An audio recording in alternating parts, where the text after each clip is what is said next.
Welcome to class 7. Am I on? Yes. Class 7 of Create Your Life. This is the last class, and we always begin with spiritual mind treatment, so take a deep breath and let it out. And please continue to breathe deeply so you don't pass out. And what I know is that there is a power and a presence, a light and a light and a love that is in and through all things and yet is beyond the concept of thing. It is energy and movement. It is consciousness and awareness, intelligence and flow. And I know that that energy that is beyond anything I can imagine is right where we are now. And so we open up to that idea that the infinite presence of spirit is present at the point of us right now. That we are made of God's stuff. We are divine beings of light and love, and all is well. And I know that this evening we hear what we need to hear, and we incorporate these principles into our lives to continue to create lives that get better and better and better. And with great gratitude for the Principles of Science of Mind, for Center for Spiritual Living Asheville, and for everyone in this room, with great gratitude for the ability to share in our growth together, I simply release this treatment into the heart of God, the mind of God, and the body of God, because I know that it's all God. As together we say, and so it is. Thank you. Wonderful treatment manners. Thank you for stopping at the door. Come on in. Hello, hello, hello. So last week you had a crash course in treatment, treating for yourself and treating for others, and then I very boldly threw you together and had you treat for each other. So what I want to know is, how did that go this week? Who wants to share? Gwen. Well, I decided to practice while I was waiting for a car wash. Yes. And it went as beautifully as I thought it would. And I was able to do the steps without having a cheat sheet, which was really good. And afterwards, the car did indeed drive better. I have kept cars running when they should have been dead on the side of the road for treatment. We have started batteries out in the parking lot. John and I have driven miles on no gas while we were traveling to get to the next gas station, just knowing the entire time that the universe supplies our every desire and need, that we are completely supported and we move with the energy and the flow of all of life and securely and safely get to our gas station. And we did. We rolled up once and the car died before it actually got to the tank, and that was the days of clutches. So John pushed down the clutch and it just rolled to a stop right at the gas pump. And we should have been out of gas, half an hour ago, and it kept running. So you can treat anything. You can treat everything. Who else wants to share? Stephen. Something John said in the message yesterday was about, that never kind of resonated with me until yesterday, was about once you let it go and don't worry about it. And so, like, I've been looking for a job, and I've got a job now, thank God. And but I was having trouble with my personal computer interfacing with the websites that I was trying to make. I'm gonna turn that on. Anyway, trying to make application with and things of that nature. And I just said, I really need a laptop that's not this particular kind, that's more user friendly with all the other. So, that's all I said. I didn't do a mind treatment or anything. I just said, this is what I did forgot about it because I thought, a laptop's not going to pop out of the air. And so, at the end of last week, my friend called and said, do you need a laptop? Do you need a laptop? I said, yes, I did. And I went over yesterday and picked it up. So Yay. I kind of treated it, but the thing that struck me is that I just said, I let it go. I didn't think about how it would happen or anything like that. Right. And I think that's really important. It's very important. Very important. My talk a couple of weeks ago on don't freak out was very clear that when we start worrying about things, we are going to sabotage our creation, and the only thing we're going to set in our life is that which we are worrying about. And so if you do a treatment and then you're worried about it, you're going to get what you're worried about, because the most recent treatment is your worry. And that's when people go see a practitioner or a friend. They team up with somebody else and say, help me out here, because I'm worried about this. And the other person's going, I'm not worried about it. I've got 3 laptops. I can treat you. Good, good, good. Who else? How did it go treating for someone else? Didn't it feel good? Didn't you like it? Did you do it all week? Yep. No, but it was wonderful when I did do it. Okay. How about those of you who knew someone was treating you this week? Are you saying something, Tiana? Oh, Is this sign language? I wasn't here last Monday, but I know that John was treating for me this week. Yes. And I did my treatment this morning, and it was different. It was like, I really could tell like I wasn't worried about what I was treating for. It was like, and then I kind of incorporated some of the stuff from yesterday, the service, and really worked again on, recognition. Mm-hmm. And I think that's kind of like, wow, it went so, it was just, really recognition. Recognition is powerful. Yeah, and I really just built on that, and so it was almost like, after that I didn't really feel like I needed to finish the treatment, because I was really there. Right, So, right. Recognition is very meditative. And you can just hang out there for an hour. Yeah. And just go out there to the wildness of all the universe. The quarks and the fractals and the particles and the rays of light and all the vibration and all of that. It's very fun. Does anybody else have anything they want to share? Good. Who are you? My name is Connie Winkle. Your name is what? Connie Winkle. Hi, Connie. This is my wife getting some coffee, Tina Winkle. Hi, Tina. Winkle. And we are from Texas, and we wanted to come and visit. Connie and Tina, welcome. Welcome, welcome, welcome. You go to a center in Texas? We don't. We live in Arlington, and there's no one in Arlington. There's one in Dallas. Dallas. Yeah. It's, Good one. I know Oklahoma City. it's a little bit of a drive for us. It was So. the United Life Church in Oklahoma City years ago, Mm-hmm. and actually took the course on spiritual mind treatments. Was that with Pat? Pat somebody? Woman? Pat used to be there, but this was Reverend Shelley that came after. Oh, Shelley, I know Shelley. Do you? Yes. John was Well, the she was dean a of her minister. ministerial school. Yes. Absolutely, yes. So Forgot that's her who last she was. name, but I know And Shelley. so, and in fact, when Connie and I met, which was online, as a lot of folks do, we don't hang out in bars. Not that there's anything wrong with it, but we don't. But we were talking about God one of the first nights we met on the phone, and she said, so tell me, what are some of your beliefs about God? And it's like deep subject, and I said, well, I follow this religious philosophy called Science of Mind. And she said, do you get the magazine? And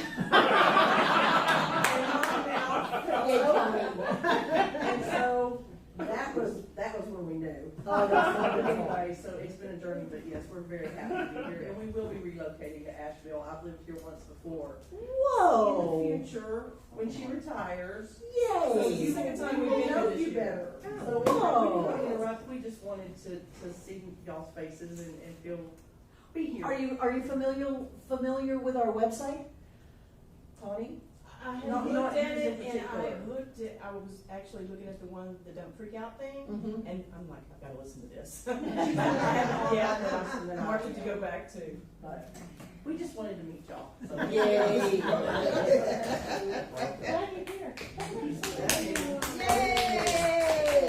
All right, CSL. This public service announcement brought to you by. So our website is cslasheville.org. We have almost 1,000 items on there for free. We've got classes and workshops and Sunday celebrations and books and audio books And we're just posting this week our third book in Spanish, John's book, 5 Steps to Freedom, which he gave up the copyright to, and it was quite a trick getting Divorce to release that copyright. There were lawyers involved. But we have Cinco Pasas, Hacia, La Libertad. I edited it for the final edit to make sure everything was in the right place. And I've got English and Spanish sentence by sentence. So that's 5 Steps to Freedom that will be on our website this week. And already it's going to be required for the Latin American practitioner classes. Oh, good. Yes, yes. And we have a couple of books in Russian on our website. We have 5 Steps to Freedom, which we put up there, other than John wrote it. And the original Science of Mind textbook is up there in Russian. So that's wonderful. So you can tune in. Also, I wanted to move into just a little bit of discussion about the class that's going to start in 2 weeks. We are going to be going through the original Science of Mind textbook. It is my favorite, other than this thing called You, it's my favorite Ernest Holmes book. I like it much better than the revised textbook. It's much simpler. You have lesson 1, you have lesson 1 introduction, lesson 1, and lesson 1 recapitulation.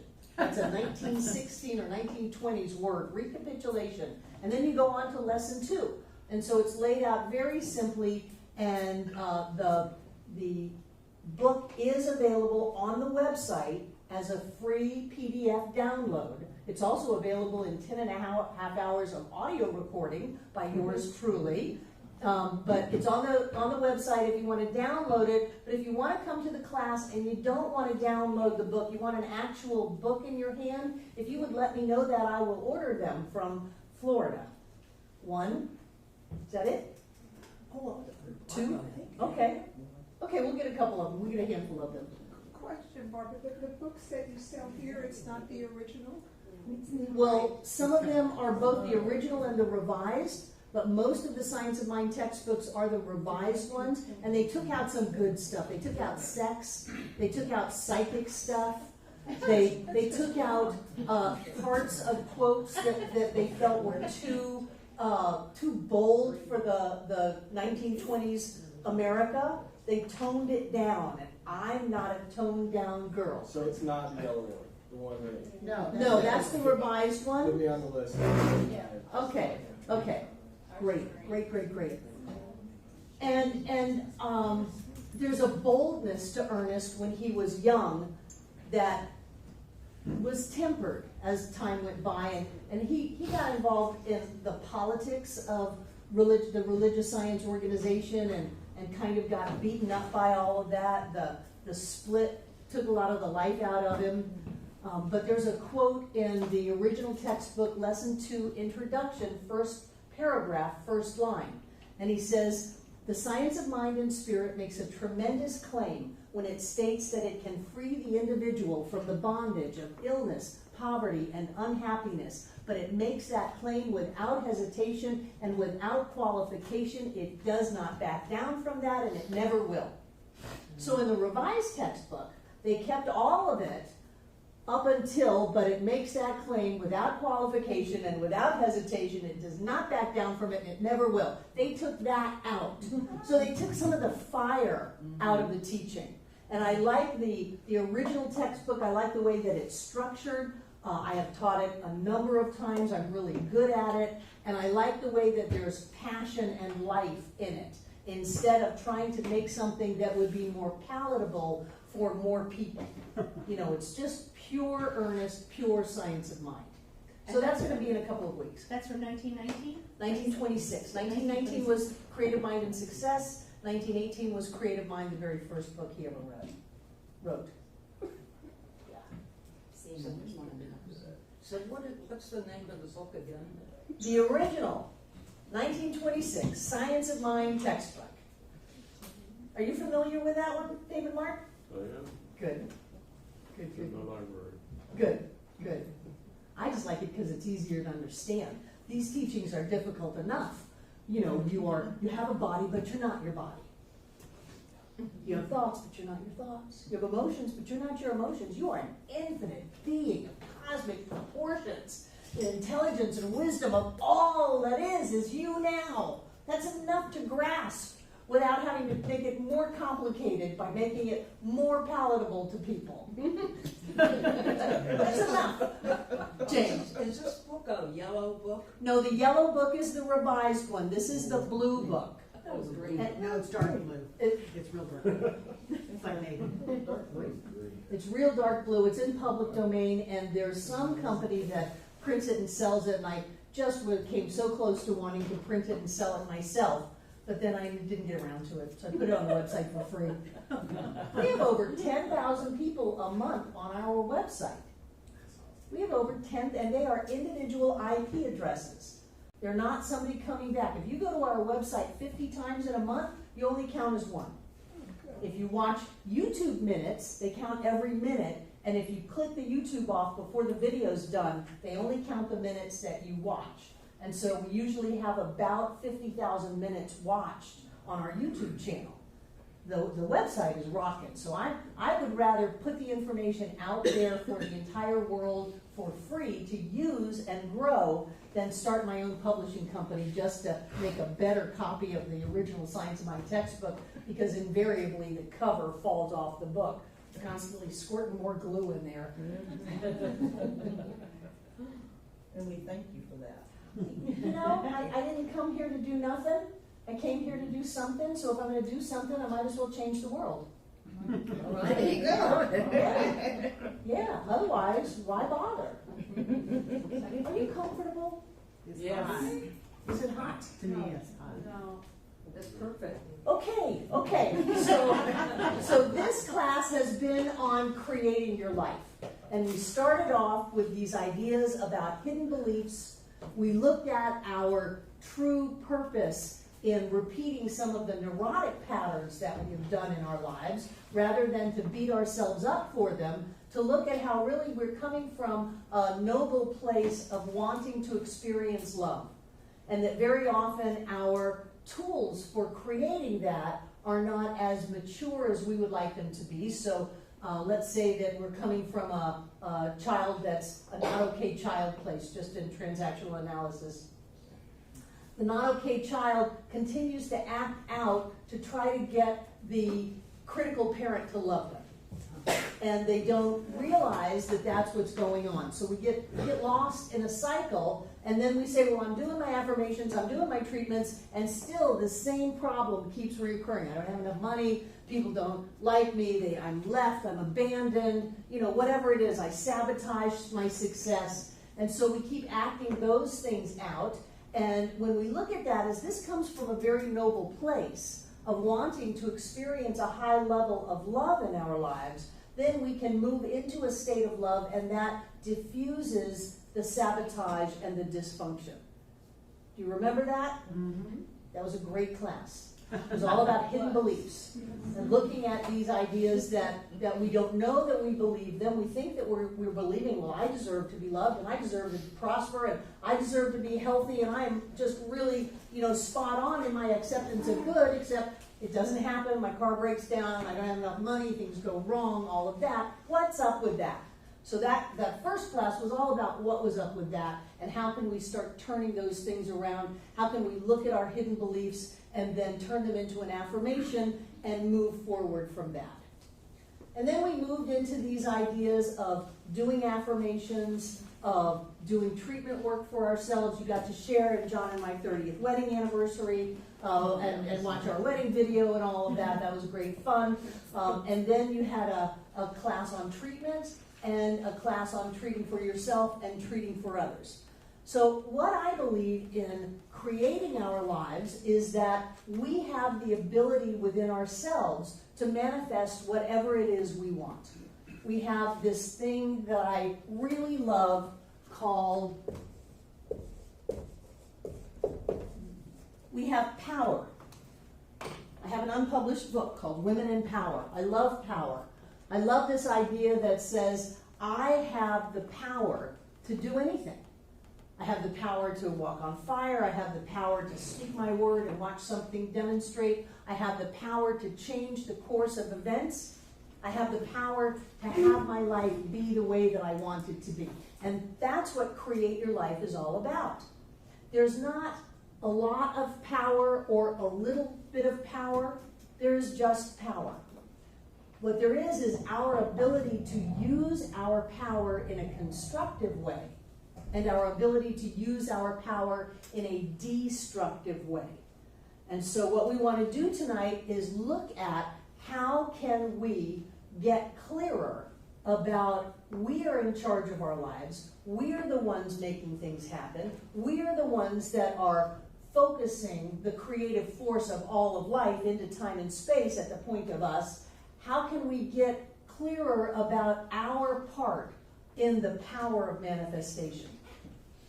A lot of times people will come in and they'll demonstrate their car running better, they'll demonstrate a job, they'll demonstrate a laptop, they'll demonstrate more money, they'll demonstrate physical healings and things like that, and they'll be all about, I did that, I'm in charge of my life, I am the captain of my ship, I create my destiny, I am the master of my fate. And then something will go wrong, and all of a sudden they very quickly flip into being a victim, living in duality, having things that can happen to us, having things that can take our good away, and how quickly we give up this idea that we are creating this, that we are the ones that stand at the point of creation in our lives. And if I'm creating something that I'm happy with, great. But if I'm creating something that I'm not happy with, great. Because if I created it, I can uncreate it. I can do something about it. If I don't have any charge, if I go back to having a God up on the clouds with a big G on his pocket, and he's just a mean SOB, and he has anger issues and needs to do some forgiveness work, and has, blessings in one hand and curses in the other, and I always seem to get shot with the curses. If I go back to that idea of an anthropomorphic deity that controls what I get to do and have in my life, I am lost. But if I can hang on to this idea that says, I'm creating this. I'm creating this. Breathe, breathe, breathe, breathe. Think, I'm creating this. That means that I can do something different. I can do something different. I was working on that on Saturday when John and I were cleaning. And we were like, we haven't cleaned this center in decades, and that's plural, and we're only 25 years old. What is going on? What is happening in our life? How is this fostering the evolution of Center for Spiritual Living Asheville and helping us provide a place for people to come on Sunday? How is it that we're not just exhausted then and used up for something that probably wasn't the highest ideal, but we felt that we needed to do it. We felt kind of stuck in that process. So looking at that allowed me to go, okay, so for whatever reason it's happening. Our wonderful caretaker, Rick, is taking care of his wife 24/7 and is not able to be here right now. So we're doing this out of love. Let's elevate it from victimization to love. We're always a choice here. And then here it is Monday at 6:30 and I'm hiring someone. So being able to just manifest that out of thin air, someone that is known and trustworthy and experienced and that will come in and do all of that for us. I pay somebody to clean my house. What am I doing, sweeping and mopping floors and doing all of that here if I'm not doing it, especially with a glad heart, then I need to not be doing it. But by keeping my wits about me and knowing that I'm always at choice, and I always have more than enough energy to do whatever it is I choose to do, that I can handle whatever it is, then I can create something new. If I was to go into, oh my God, without Rick, we're just lost. We're just lost. What are we going to do? Oh my God, then I would create that instead of creating solutions. So what is it that you've got going in your life that may not look like the rose petals, but maybe it's got a thorn in it, that you can take responsibility for and recreate in a way that uplifts you instead of puts you down and victimizes you. I have found this to be so critical in my ability to create my life, because there are always going to be changes. And I don't always like change, especially if I have a good plan. And I've got it all planned out, and I know how it's going to work, and I know what's going to happen, and then something happens to change it. I can look at that and go, those are the good words. I can look at that and go, and okay, it's not a bad thing, it's a surprise. It's like you're not an accident, you're a surprise. It really spins the whole thing differently. I can look at it as there's good in here somewhere. There's going to be a blessing in here. This is going to turn out for the best. It always does. No matter when things seem to have come or gone in this center, whether it's been music directors or people who work here, it's always ended up better than it was before. Even though in the meantime I'm going, oh my God, what are we going to do? If I don't let myself go there, then I maintain the reins of the creative process on my life. I maintain my ability to think it through, to claim a blessing, to stay clear. I don't know how it's going to work out, but I know that it's going to work out, and I'm not going to give up my power over this little bump in the road. Too many times we are telling God about our big problems instead of telling our problems about our big God. Instead of looking at our problems and going, I have the power of creation here, and I'm going to create this into a wonderful experience. I don't know how it's going to happen, but how is none of my business. I don't need to know how it's going to happen. All I need to know is that I am at the point of creation in my life, and I am going to have this turn out well. And then, let it go. Who is that? Stephen. Let it go. Don't even worry about it. Just know that something is there. If there's something in front of you that you need to do, like, oh, I remember the company that we had before Rick came along. We used them for years here, and they were really nice, and I wonder if I have that phone number in my phone. Oh, gee, there it is. Hello? Because that was mine to do. I didn't ignore what was mine to do. I listened to my intuition, and then I was willing to take action. But all through it, it is that this is going to work out great.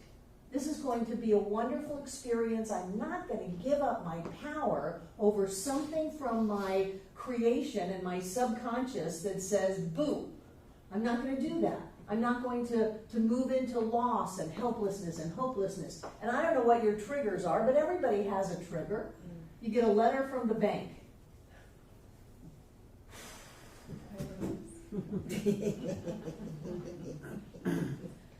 It's very important for me, whenever I get surprise mail, that I get clear before I open it. It's just easier to change what's in the letter before I read it. You can change it afterwards, but for me it's easier to change it before I open it up. And sometimes I'll smudge it, and I'll incense it, and light the candle, and love it, there's only love, everything's great. And then when I'm feeling in my power, I'll open it up, and it'll be a wonderful thing. But if I go take something and rip it open and go, oh no, what now? It's going to be that. But we are the ones at the point in our lives, we are the ones with all of the power. And I think that one of the things it goes back to is some of those old hidden beliefs about, do we really feel like we deserve to have things go well? Is there a hidden belief of no pain, no gain? That some things have to go wrong? Things just can't just roll out in a red carpet. Everything's not coming up roses. You know, do we have that belief that maybe we have to work really hard to have what we want? Do we have a belief that says other people get theirs before I get mine? And some of these are important, all of these are important to look at, because being a person of power asks a lot of you. It's easy not to have power. Then you're just reacting to life, other people are calling the shots, and you can just kind of bounce your way through your experience. But for you to have power in life, It means that you are strong and solid. And it also means that some people may not like that. Some people that maybe if you've gone through life by feeling victimized and powerless and small, that if you've had some relationships based on that kind of a presentation of yourself, if all of a sudden, no, I'm going to be in my power. I'm going to stand and tell the seas to calm and the winds to stop. I'm going to just create my life and not give up on any of it, not compromise on any of it. I'm going to hold myself to the highest level and claim that power and live that power. When you do that, not everybody's happy about it. And so, again, you've got to look at what is it that you want in life. Do you want that sense of power? Do you want that sense of clarity, that sense of mastery, that sense of being in charge? I do. I love to be in charge. I just love to be in charge. One of the biggest things I've ever learned is how not to be in charge. Just breathe. It's going to be okay. It's going to be okay. So if we're willing to look at some of the things that may be tripping us up in standing in our power, then I believe we can open up more to the power that is. It's not that all of a sudden we get more power. Boy, that's Barbara Powerhouse, man. She's got a lot of power. I don't have any power, any more power than you do. I have all the power. And you have all the power. Power is a given. It's not quantitative. And so as we open up to that, and as we're willing to stand up to things that go bump in the night and things that want to push our buttons and trigger us and say, no, I am not going to do that. I'm not going to go down this road again. I'm not going to end up not having what I want. I will have the way that I want it. I will have it the way that I want it. And I will hold my own feet to the fire to make sure that I am having on the inside the equal vibration of that which I want on the outside. I am not going to compromise. Yay! Yeah, that asks a lot of you. It asks a lot of you. And it asks that we see ourselves differently. I've often said that the child that I was had no business growing up to be the woman that I am today. And there, but for the grace of I, go I. It was my grace that pulled me out of that life course that would have had a much different result than what I have today. It was my stubbornness and my determination not to play small, not to be a victim, not to hold myself back, and to risk everything, to risk it all, to put it all out there. And some people may go by the wayside, I may lose jobs and money, but I'm not going to stop putting myself out there. I'm not going to hold myself back to try to be safe. I will be free. And freedom and power, for me, are synonymous. Because as you move into a state where you are at choice in your life, no matter what, then for me that's freedom. Because I get to create it any way that I want as long as I remember that I'm creating it. I get to have it any way that I want as long as I remember that I have to have it on the inside. But if I am willing to have it on the inside, there is nothing that I can't have on the outside. Because always, always, always, the outside is the reflection of the inside. And if I am willing to put the time and energy in to hold my own self into that knowing that this is a blessing, only good can come from this, there's always more than enough, health and wholeness are our natural state, everything has already worked out because everything is already perfect. If I'm willing to do that, then the outside has to change. And people will say, oh, it's a miracle. It's not a miracle unless you have miracles are an everyday occurrence. It is spiritual power. And I am quite the fan of that. Because I have played the game of spiritual weakness, spiritual helplessness, spiritual hopelessness. And I think really in the long run, it takes more energy to be weak and helpless and hopeless than it does to bust through your fears and your blocks and your limitations and be in alignment with that power. I think that it takes less energy in the long run to ride that wave of the universe as it lifts us than it does to constantly fight against our good and demand a lesser outcome. And it's not any fun. It's not any fun to have things be a bummer all the time, to be mad all the time, to be angry and critical and feeling like life is just, kicking you while you're down kind of thing. It's not any fun. I think it's much more fun to challenge ourselves and to go a little bit farther and a little bit farther and a little bit farther and listen to our words and not allow ourselves. What was it, that thing John said? I no longer allow myself the debilitating habit, and I put in, of worry, which in the past I have used to keep myself back, to hold myself back.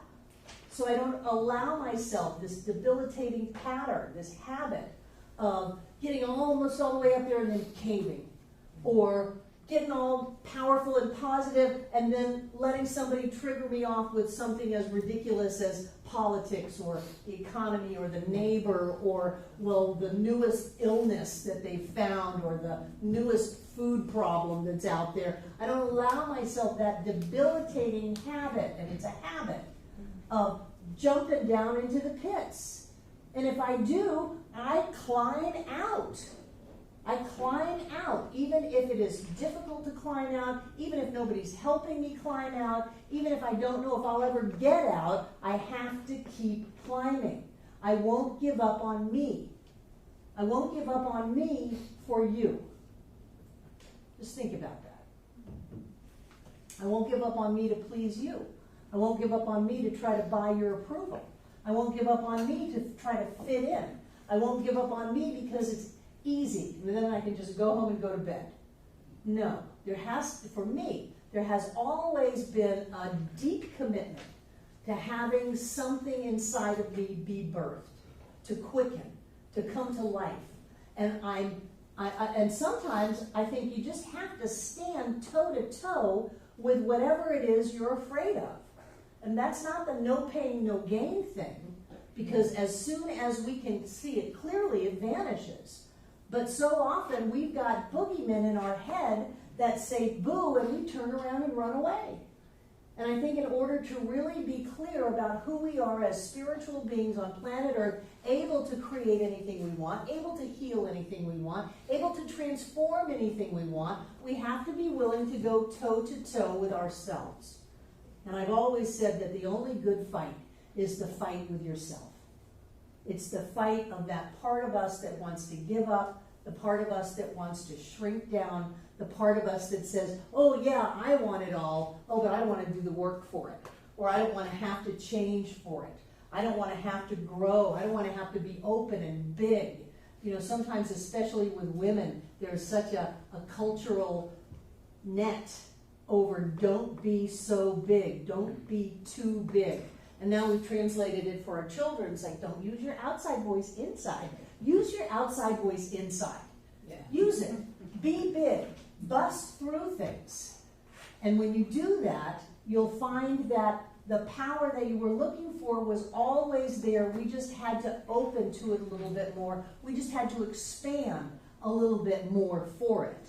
It's as if we're a vessel and we need to just, like a balloon, we've got to blow it up a little bit bigger and blow it up a little bit bigger and blow it up a little bit bigger. But when we get big, we get noticed. And so then if as a child, whenever you were noticed, you got beaten or punished or whatever, then there's that fear. Well, I don't know if I want to go against that. I don't want to know if I want to risk the things that society might do. It's not mom and dad anymore. It's I might get fired from my job, or I might have my friends don't like me anymore. Whatever it is, we've got to be willing to risk that and to trust that whatever it is inside of us is coming forth and birthing through us is going to be there to carry us through. That we don't have to worry about not having enough. And it goes back to this idea of what is God and who am I? That if I am looking at the world in dualistic terms with a guy on a cloud that just doesn't like me and is out to get me, then for me that means that I'm a victim, I'm an effect, I'm helpless, I can't do anything. But then you come into science of mind, and we're teaching you that there's only one infinite, absolute, self-existent cause, and that you are an individualized expression of that. You're not a noun, you're a verb. You are God godding as you, and you have all of it. In order for the infinite to exist, it must exist in its totality at every point simultaneously. So all of God must exist at the point of you, if you have that kind of a God.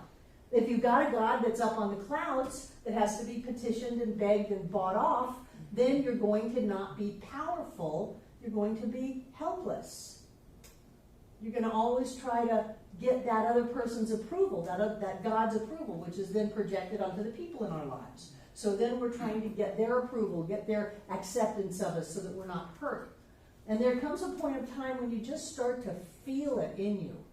You start to feel that there is something bigger within you than anything on the outside, than any person, than any problem, than any circumstance. There is something inside that is bigger. And then it is not uncommon to go, oh wait, I don't know if I want to do this. I don't know what the future holds. It's like, what was that movie? Was it Eddie Murphy that had this, or Indiana Jones, one of them, they had to step out.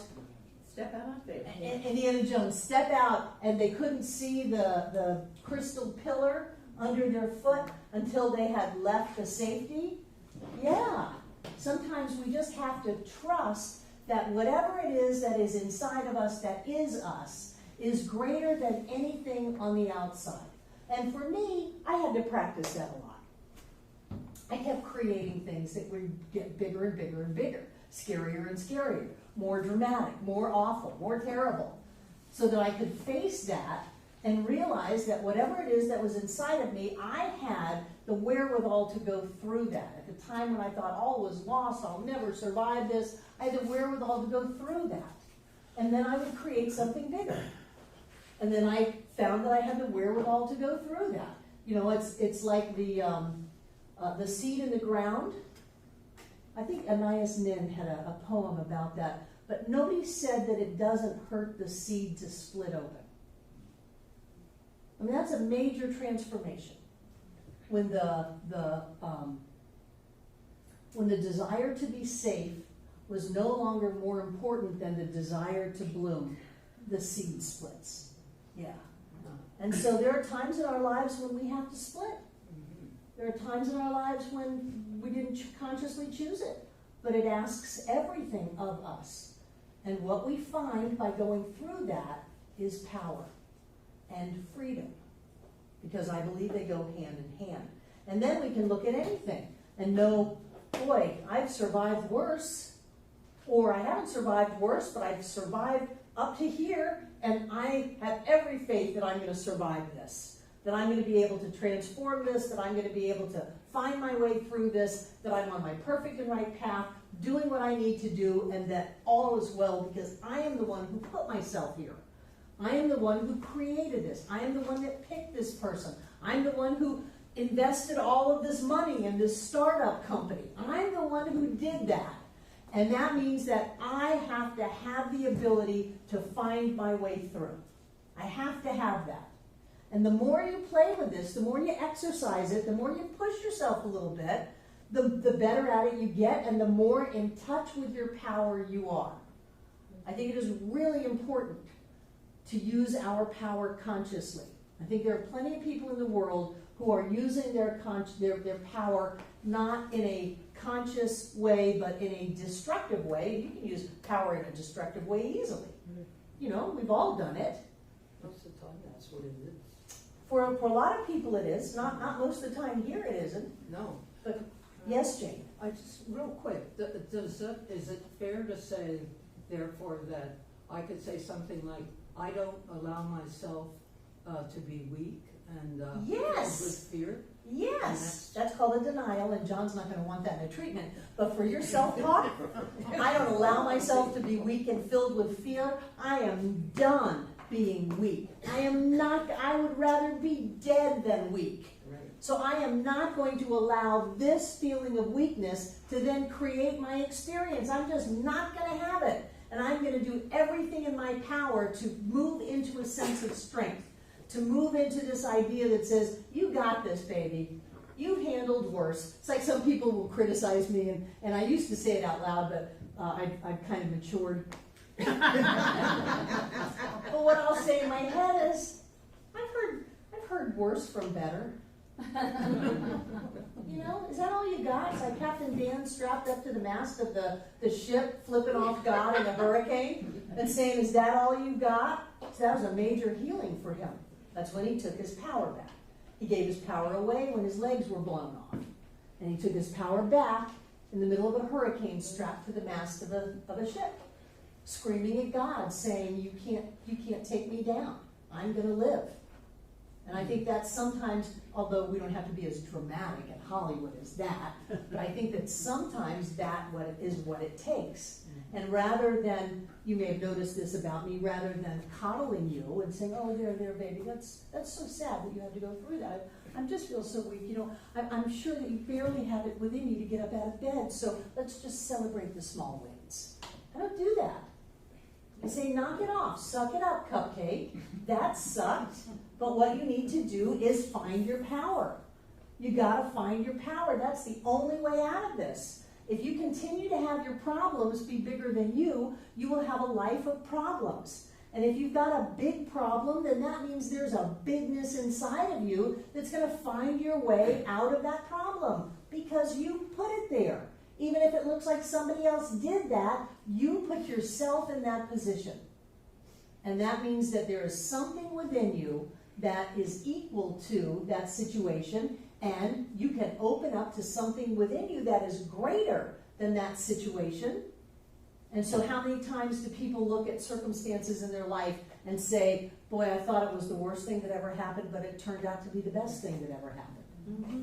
How many times do we do that? That's because we are growing through our fear and growing through our beliefs about how limited we are. If we knew who we were, it would just blow our heads wide open. We are the infinite in form as us.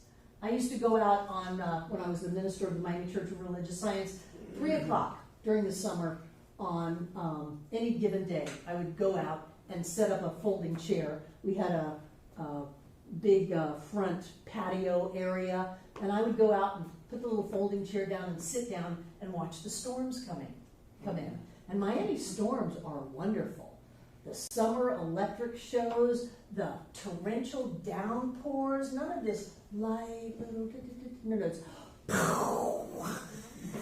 and I would just go out there and go, that power is me. I am that power. That's in me. I don't have to go find it. I don't have to go try to pack it in me. That's in me. And I would open up to the lightning flashes and the thunders and the booms and the downpours and feel that inside of me. And then when something small in my life would happen, I would go, no, I've got that power in me. I know that. I know that power. And no matter what I'm trying to convince myself of that this is just going to ruin my life, nothing's going to ruin my life because I am in charge of my life. I've got this, whatever this is. I've got this, and I can triumph over every obstacle because of who I am. And I believe that who we are, or who we think we are, is a direct reflection of what or who we think God is.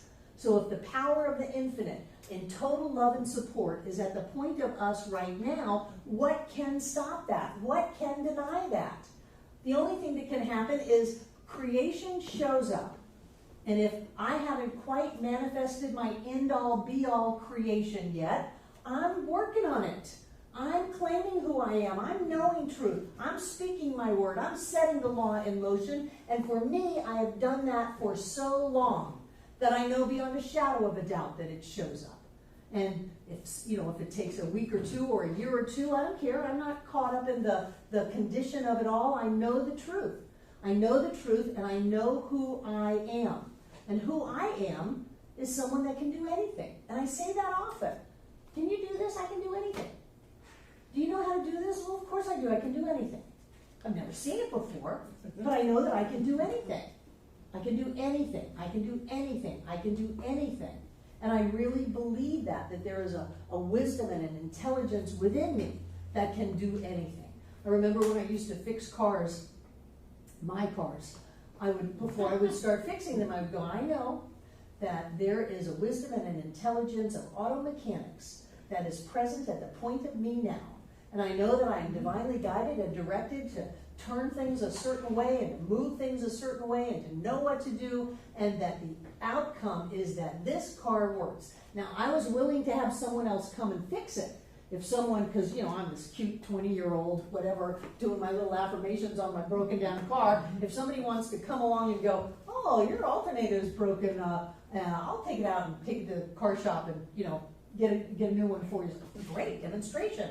Yeah. Or somehow I take that out, and I've done this, taken it into the car shop and go, I don't know what this is, but I'm pretty sure this is the thing that's not working in my car. And they give me another one, and I put it in, and it works. I do that with plumbing. I do that with electric work. All these things I try not to do, so I don't want to learn too much about them. But I know that there is a wisdom within me that knows how plumbing works, how electricity works, how cars work, how lawnmowers work, how things work. And I don't have to know. All I have to know is that there's something in me that knows. That's power. That's not going, oh, I can't do that. I can never do that. I can do anything. Yeah. If I can do anything, how can I say, oh, I can't do that? I can do anything. I can do anything. I can do anything. That's freedom for me. And to be able to wrap my head around that, there is no additional power for you. You can't get any more than you already have, because you already have it all. All you can do is embrace more of it, open to more of it, and be willing to carry the weight of being powerful, which is not a lightweight job. Being powerful is heavyweight. Not heavy like, oh, it's so heavy, man. No. But there's a strength and a solidness and a fullness to being powerful that I think many of us as physical beings are afraid of. I'm more afraid of being mediocre. I'm more afraid of wasting my life. I mean, God, look at all the work we put in to get to here. Let's not blow it. Let's not blow it by caving to circumstances or public pressure or whatever stories you have going on in your head about what you should and shouldn't do. Let's not waste all of that time that we spent getting to here. Let's keep going. And the way that I do that is whatever is going on, I claim responsibility for that. Sometimes things will happen and it'll just be silly, like, I don't know, like a war stops. I go, we did that. Like what? A war stops. I remember the first time Saddam Hussein was going to invade somebody, and there were churches all over the country praying that Sunday, and John took us through this wonderful guided meditation of loving him. Not don't do that, but seeing that he is God in form as Saddam Hussein, loving him, light, joy, and for some reason that particular Sunday night he decided to call off the invasion. And I was very clear, we did that. I did that. You did that. But then you have to also be willing to take responsibility if something is going on in the world that you don't like, that I did that. Even if I had nothing to do with it, supposedly. I did that. I remember with 9/11, the first thing that Rocking Bear, my teacher, a native teacher, said is, we did that. Because if you're going to be powerful, you don't just get sweetness and light, you get power for it all. If we want there to be peace on earth, then we have to accept responsibility for all of it. Not just when everybody sings Kumbaya and sings the peace song. That I have to look inside of me and see what is my need to blow things up. Censor. What is my need to kill? You know, what is the mass shooter in me? Because if I deny that there's a mass shooter in me, I've cut myself off from my power. Just because there's a mass shooter in me doesn't mean I'm going to go out and shoot people. No. But I take responsibility for that, and I choose to see the love. Because remember back in the first class, if someone is a mass shooter, they are simply trying to elevate into an experience of love. They are doing it in a very dysfunctional way. But their noble purpose is to experience love. and to redo something that didn't work out at one point. And thank God we have better tools and techniques for creating wonderful lives and peace on earth and love and joy and prosperity and health and wholeness of all kinds. We are blessed to be able to have this teaching and not to live in a dualistic universe that has things coming at us that we have to be so defended against and so alone in that we take it out by going around and acting out in very destructive ways. It's not all sweetness and light.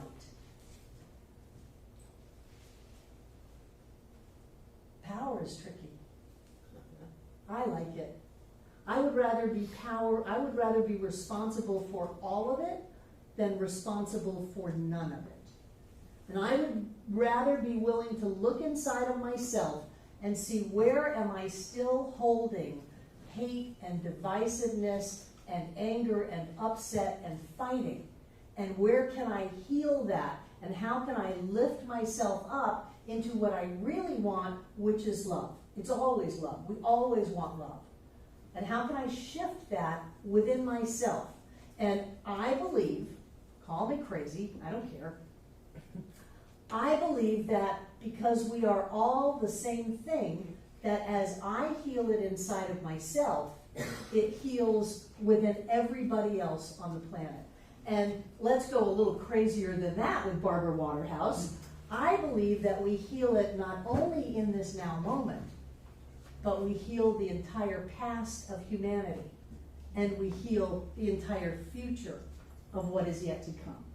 And the only place we can change that is inside of ourselves. And the only way we can change it inside of ourselves is if we have massive amounts of courage and power. So to be able to look at ourselves squarely and say, yes, you radiant being of light and love, and where are you hiding your darkness? Where are you hiding that? Let's bring it out into the light and let it go and lift it up into love. Sri Aurobindo said, transcendence transmutes. So as we lift it up, it changes the very essence and the nature of it. It came from love. As little children, all we wanted to do was love. And if we were in some kind of a crazy dysfunctional experience, then, the child will go to the abusing parent. The parent that beat the child and put it in the hospital. That's the parent that the child will run to. They won't run to the parent that kept them safe. They'll run to the parent that beat them. Why? Because they're trying to recreate that experience and bring it into love. So if everything that we do that's dysfunctional is our attempt to bring it back into love, how can that be wrong? And as adults, we can take that and we can bring it up into the love, but we have to not be afraid. We have to not be afraid of who we are. We have to not be afraid of our strength. We have to not be afraid of our power. Because I believe that embracing that power and embracing that strength is the only thing that's going to carry us to where we really want to go. And where we really want to go is to us, to all of us.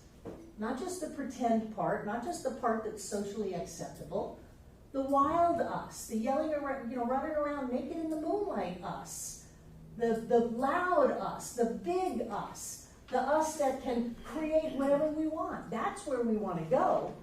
And to do that, we have to be honest and courageous and willing to stand in our power. Let's take a break.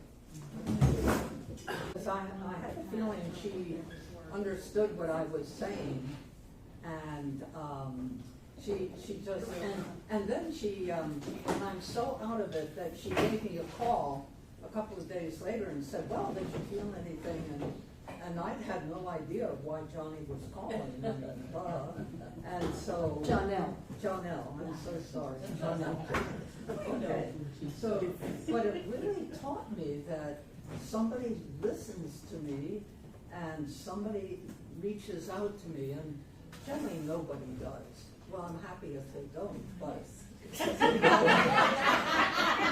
turns out we're getting mixed messages out there. It turns out I'm happier if they do. Isn't that wonderful? Yeah. You thought you were happy if no one reached out to you, because Yes. then you could stay safe. But it turns out you're happier when someone does reach out to you. Yes. Because then you're connected. That's what Johnny's, that's what Johnny. She's totally discounting your presence in her life. Thank you so much. Thank you, Jane. Are we rolling, Chuck? Yes. Oh.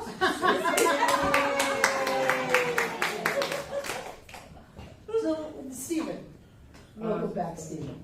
I've studied, I've been in mind treatment classes with you before, and when it's been a big group and big room, and I really enjoyed John's talk last Sunday, and I think the biggest things I got out of and I did come to the first class, I kind of started in the middle, but the biggest thing I got out of, first was staying in recognition. I mean, staying in a place where, really feel and understand the magnanimous, how big, the one, the spirit, whatever you want to call it, is, and how it is beyond even your comprehension and beyond anything your little mind can even wrap around. And then trying to see that you are that's you. And the other thing that I really appreciated was when you, and John said it again yesterday. It was yesterday, wasn't it? That, I claim that, I am an authority or whatever. What is the word that he said, or what you said it too? I claim and declare all of the power of the universe Yeah, is present at the point of me right now. And I am, I have the authority, to whatever. But I thought that was really powerful, and I think that that's the way you kind of have to think about it, because whether you want to accept it or not, that's the truth. That's just the truth. And then I liked the letting it go thing. I really think, because I so want to micromanage things, and I so want to think it's going to happen this way, and this is the only way it's going to happen. And that's just really, I think, is very limiting, and really selling your own power and selling spirit short. I agree. You're limiting your demonstration based on your past experiences and your ideas of what is possible, instead of going with the infinite. Yeah. And lastly, being able to I have a lot of trouble, coming up with words about what, what spirit is or what oneness is or whatever. And you made a lot of points over the course of this class about looking at image, because I'm a painter, so looking at images of the universe and images of quantum particles and things like that, and realizing that's all what that is. And yesterday, a couple of days ago, I looked up at the sky, and I didn't really think about it at that time. But tonight, I looked up at the sky, and it's that's what I need to remember. Yeah. When I'm trying to when I'm trying to do my recognition, that's what I need to remember. That wonderful sunset out there, and how just that's what I need to remember when I'm trying to do recognition. Good. Instead of a word necessarily. People can do treatment without words. And if English is your second language, I encourage you to do treatment in your native tongue. Thank you, Stephen. It's good to have you back, Stephen. Miss you, Stephen. Love you, Stephen. You too. That's this You're place. out in the wilderness. I was. Prodigal son. Who else? Was there a question there? Yeah, what'd you get out of it? What did you got hands out of this class? I just didn't hear the question part because we were back there doing the camera. I liked it. I liked the way it was framed differently than how you normally do. Mm-hmm. And for me, seeing different aspects of stuff, it helps understand stuff better. Good. Do you want to open that door, Breezy? It's the same temperature out. I walked outside and it's the same damn temperature. Who else? You know what I like? It was that first class about the hidden beliefs, Yes. when you were talking about loyalty. Mm-hmm. I was processing you all. And I was like, but that word would have never occurred to me to use as, how I was, how my beliefs were, you know, working in my life as far as like loyalty. I'm like, Sure, it's like, wow. for me, I was the bad kid in the family, and so my loyalty to my father was to continue to be the bad kid. And I still dance with that. You know, I mean, that but it Barbara was like, Waterhouse. wow. But yeah, it all comes from a sense of love, wanting to reconnect in that love space. It comes from a noble place. It's just been twisted into dysfunction. And that's one of my issues with traditional psychological therapy, of which I've had a lot, is that if you stay in the problem, then you don't have an opportunity to heal it. Then you understand why you're screwed up. You're justifying all of your dysfunctional actions, you know, and you can trace it back through family trees, and you can see yourself do it, but you don't ever really change it. And if it goes to, this is coming from a sense of loyalty to that parent and your desire to connect in the highest connection, which is love. And with your skill set, it's the only way you know to try to do it, and so you keep trying to do it over and over and over again in life, and you wonder why you're beating your head against the wall. You're beating your head against the wall because really what you want is love. And so if, as an adult, you can get out of that cycle of dysfunctional action and be in your spiritual self and rise up and connect with that person and love them, then you can have that love connection. And it doesn't matter if the person was a horrible person in physical form. On a spiritual level, they are pure spirit. And so you can connect spirit to spirit, light to light, and let all of that other stuff go, because when you turn on the light, darkness vanishes. There's nothing wrong with the darkness. The darkness is just the absence of light. But if you're in the dark, pay attention. Turn on the light, and the light comes from inside. You can quote me on this stuff. Yeah, well, I mean, like this class and coming to the center, which is on a larger scale, I mean, I've experienced an example of what you talked about a couple of weeks, like opening the door a little bit, or it's just like that mustard seed or whatever, and it's like my resolve to endure and have a better life. It's kind of taken on a life, like a life force of its own. It's like, I mean, it's weird. It's like when I want to get in a pity party, or you know, or some kind of pissing match or whatever, it's like something in me is like, man, you don't have to do that. But then even when I fight, that positive part of me is still like, it's just still taking on a life force of its own, and it's like I kind of loosen up and get over it. I can't describe Called growth. Yeah, growth. Yeah. Yeah. It is when the part of you that is healthy overtakes the part of you that is not. Yeah. It's called growth. Yeah. And that's why we practice. That's why we put the time in. That's why we come to class. That's why we read. That's why we meditate. That's why we do treatment work. That's why we connect with each other, because we're kind of like making spiritual deposits inside of ourselves, so that when we go into the pity party, we've got something to make a withdrawal on. And there's plenty there to say, come on, you can do that, but you don't have to. Come on, let's go have some fun. Yeah. And so you've got that part of you built up inside of you. I'm proud of you. Who else? RJ. Well, I'm trying to remember a lot of the amazing, insightful things that have been said through the classes, and I can be very visual, so things that come to mind are something I can see concretely. I'm envisioning, the vision boards we did in class 3 or 4, whichever it was, and the things were on my board, I can still see in my mind, and brings me back to them. And I think it all culminated tonight, with this class in terms of the power. I see the word power, and I think it's really put it into a whole new concept of what power really means. I would probably now look at a cupcake. Where am I going with that and say, suck it up, cupcake? That's a quote I remember from you. I did a whole talk on suck it up, cupcake. Yes. get those limiting thoughts. Well, yeah, and I'm not big on self-care, and I'm just at my wit's end, and I really have to take care of myself. No, we have to get inspired.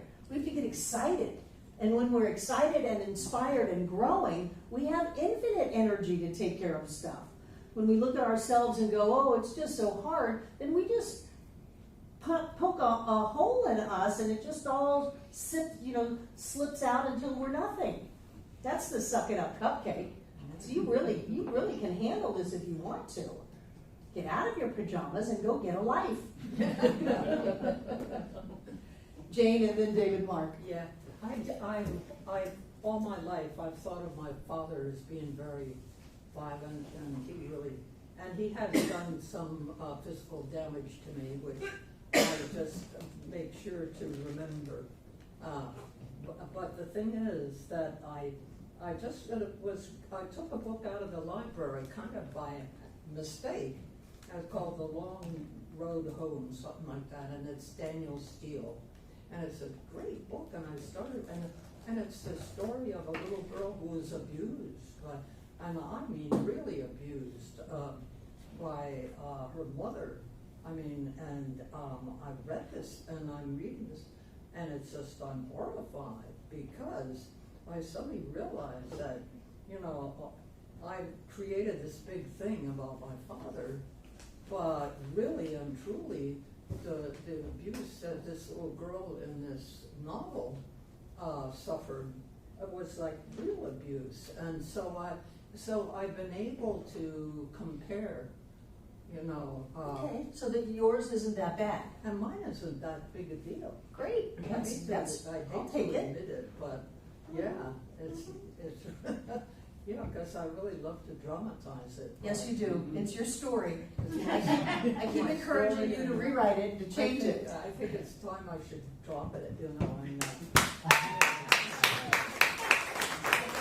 I've waited years to hear that, Jane. I've been trying for years to drop it, and there it is. There it is. Thank you, David Mark.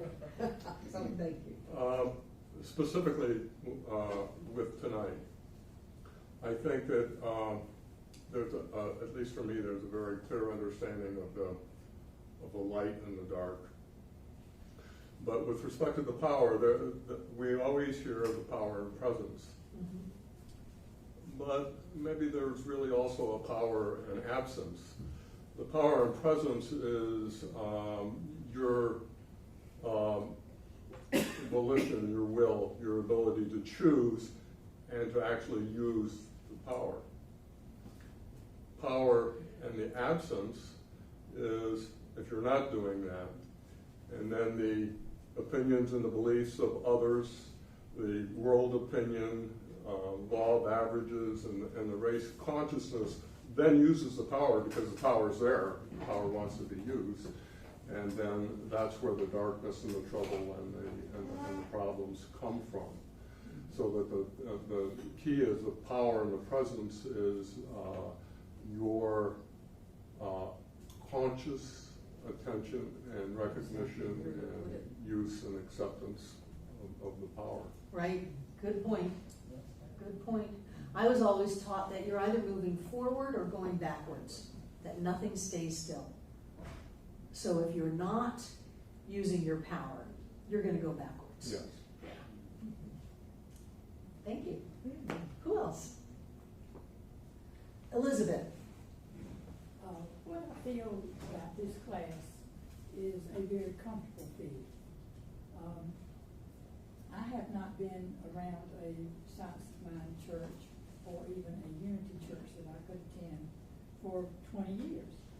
And I had forgotten all the time and effort that I put forth in learning to read Ernest Holmes.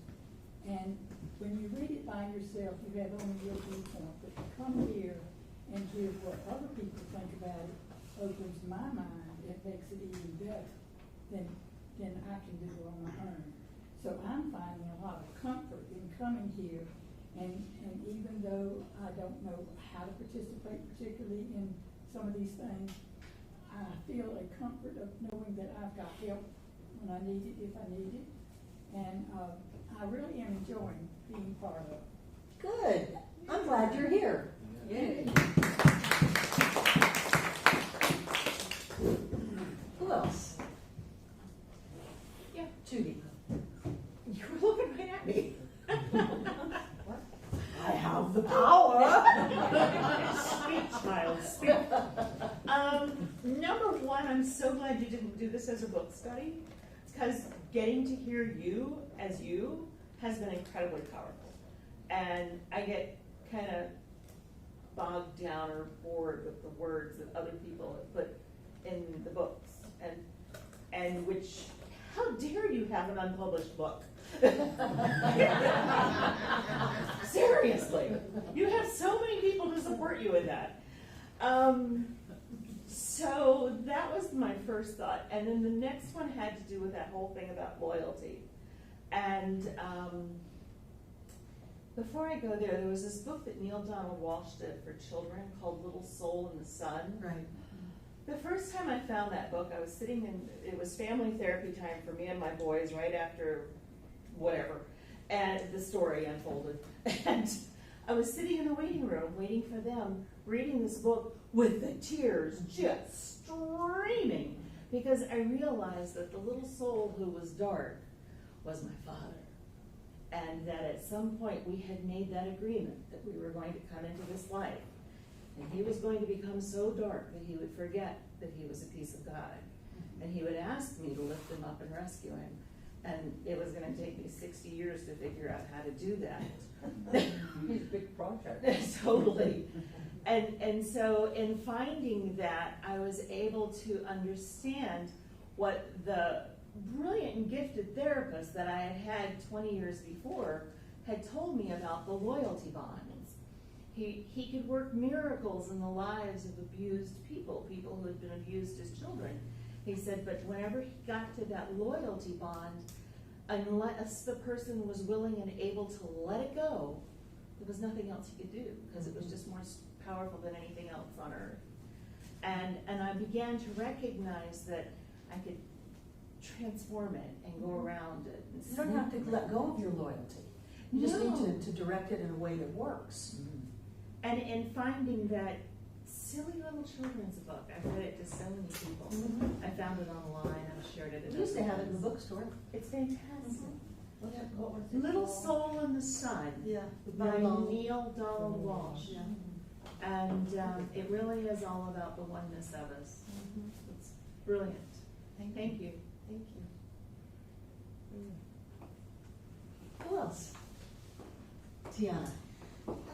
I really love the vision boards. I have this journal where it suggests doing a vision board. So before it came up in class, it was something that I had been planning on doing, and then it happened, and it's just like that alignment and stuff. I've done those before and seen really, really great results. Another thing, I've always, I guess, wanted power, or I always knew that I was powerful. And then, with Bill transitioning this year, I had at one point didn't want my power anymore.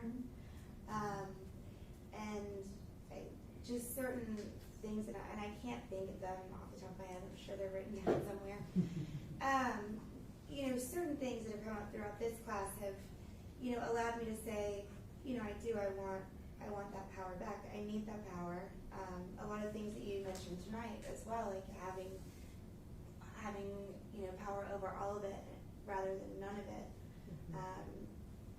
is that was really loud to me. I was able to really take that in.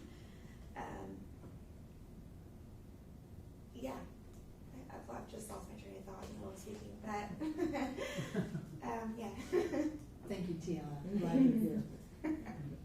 Yeah. Who else? Susan. I love the loyalty portion. I was able to see it tangibly as just a big piece in my life that had taken direction. It was about my mother, and my mother always feeling weak and ill and thinking I had inherited that, although I don't believe in the inheritance of genes particularly, somehow that was there. And I hear myself in situations just saying, I have the strongest immune system. In fact, I'm stronger than dirt. I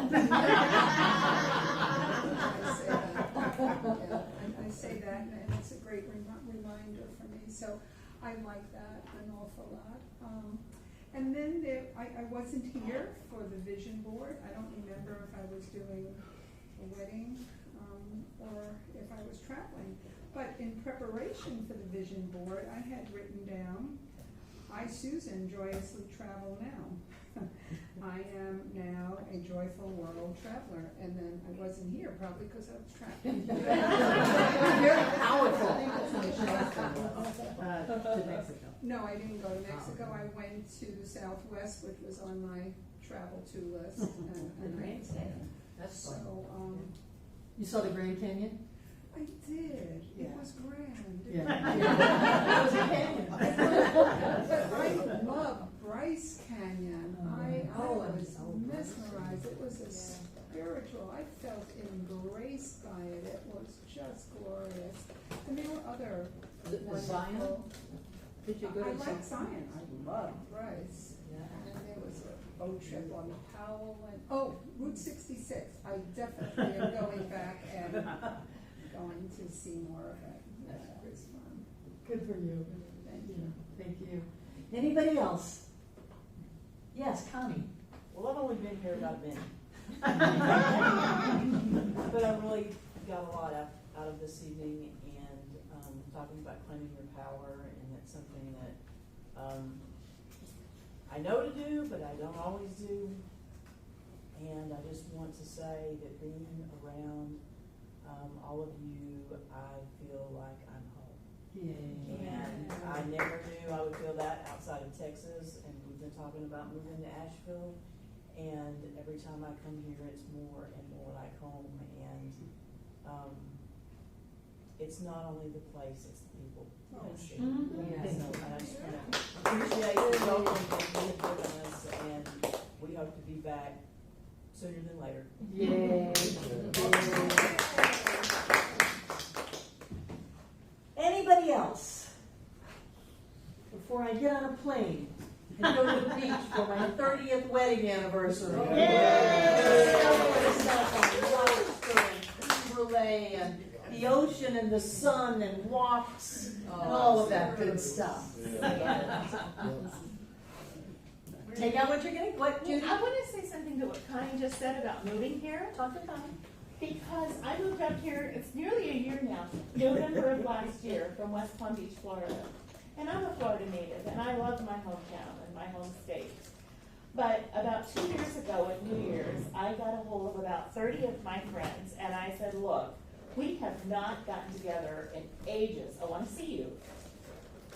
A year, and all of them were like, oh yes, absolutely, got to do it, positively.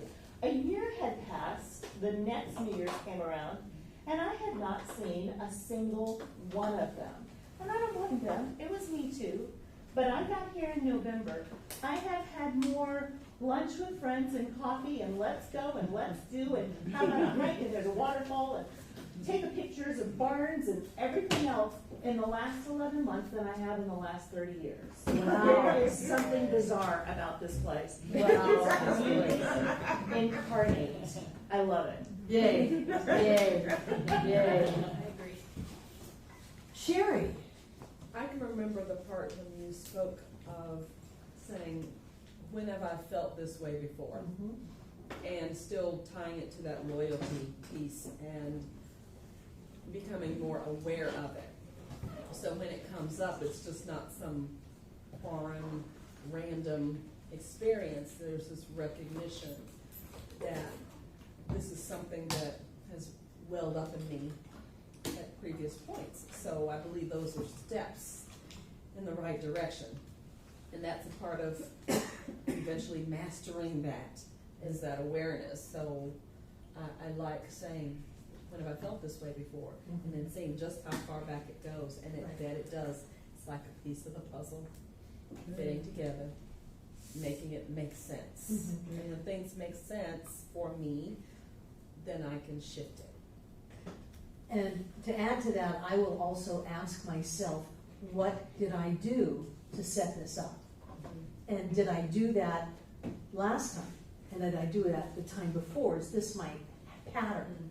Is this, and then I'll start to watch myself that I start that pattern rather than getting it to the end and saying, when have I felt that way before? If I start the pattern, I'll go, wait a minute, I'm doing it again, and I'm gonna end up right here. So if I don't wanna do that, let's shift it now. Yes. Yeah, good, thank you. Anybody else? This is good stuff. When is the next class? 2 weeks, original Science of Mind textbook. November 4th. Oh, November 4th. You've been a calendar. Yeah. Should we get like a tally to find out how many books to get? How many people are gonna wanna buy a book? 1, 2. It's on the website for free. over there. How much is the book? Do you know offhand? No, it's expensive because it's a person. It's High Productions or something is publishing it. They're the only ones in the world publishing it. It's in public domain. $25. Is it like this? That's how much. You know, it's pretty thick. So green hat. The blue one? Yeah. Yeah. It's about like this thick. I don't know. Yeah, it's Now, like mine grow because they get kind of bent and soak up moisture and then they fall out and take them back in.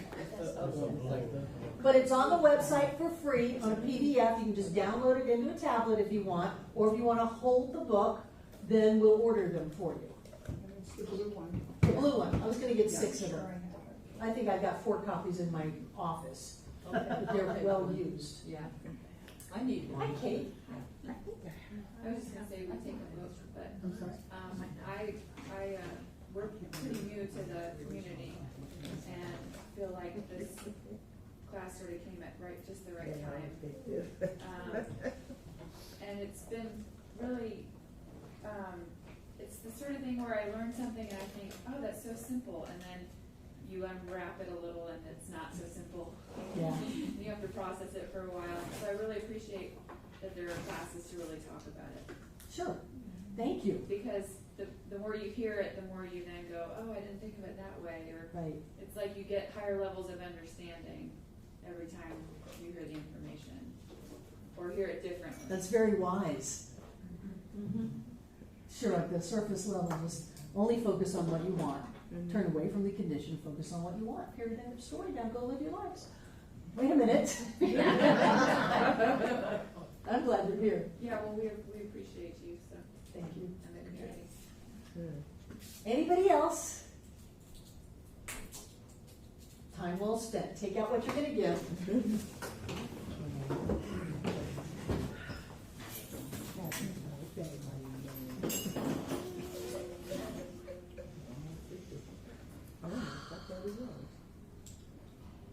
And what I know is that this infinite presence of expanding prosperity and abundance and joy is manifest at the point of us right here and right now. And so as we move into this process of giving out into our life, what we are giving out is the infinite manifestation of prosperity, abundance, and joy. And we know that every time we give something out, it returns back to us. We get more of it because that is the flow of the universe, is the flow of life. So right here and right now, we are clear. We are infinite. We are the manifestation of abundance, of prosperity, and of joy. And that this gift that goes out tonight carries that energy with it and touches this center and then every place that it goes after here. That each one of us, as powerful, creative, spiritual beings alive and well on planet Earth, come together and allow this center to be all that it was ever meant to be. It is a place of peace, a beacon of light, a tower of strength and a fountain of wisdom, and it touches the lives of all who call it home. And so it is. So it is.